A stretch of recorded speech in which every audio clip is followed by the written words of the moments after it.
આ છે સણ્યા, આ સણીની આપણે દાળ બનાવવાની છે. આપણે સણ્યા છે અને આ છે દેશી નળિયું, દેશી નળિયું છે. હવે આપણે દાળ કેવી રીતે બનાવી તે જોઈજો. આપણે આ સણ્યા સાંજે પલાળી દીધા હતા અને 2 દિવસ પછી ફૂંકી નાખેલા છે. હવે આપણે કેવી રીતે દાળ બનાવી, જો આપણે આ થાળીમાં સણ્યા લઈ લીધા છે. જો અહીંયા આપણે સણ્યા નાખી,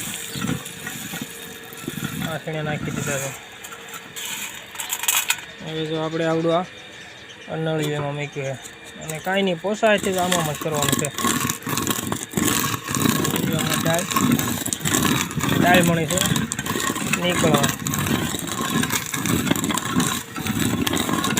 જો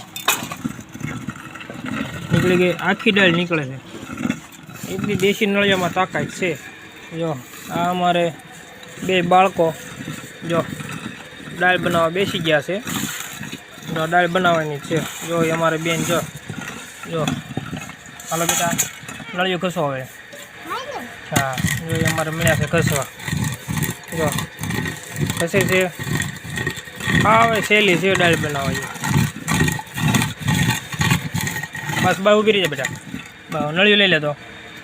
હવે છે નીકળી ગઈ અને આખી દાળ નીકળે છે એકદમ ચોખ્ખી અને આખી. આપણે ક્યારેય બજારમાંથી લેવી પડશે નહીં. આટલી દેશી નળિયામાં તાકાત છે. અમારો વિડીયો સારો લાગ્યો હોય તો લાઈક અને શેર કરવાનું ભૂલતા નહીં. જો આ દાળ અમારે ચોખ્ખી કરી નાખેલી છે, ફોતરી ઉડાડી નાખી છે એમાંથી. જો આવી ચોખ્ખી નીકળે છે દાળ, એકદમ ચોખ્ખી. જો અમારે કામ ચોખ્ખાઈ કરવાનું ચાલુ.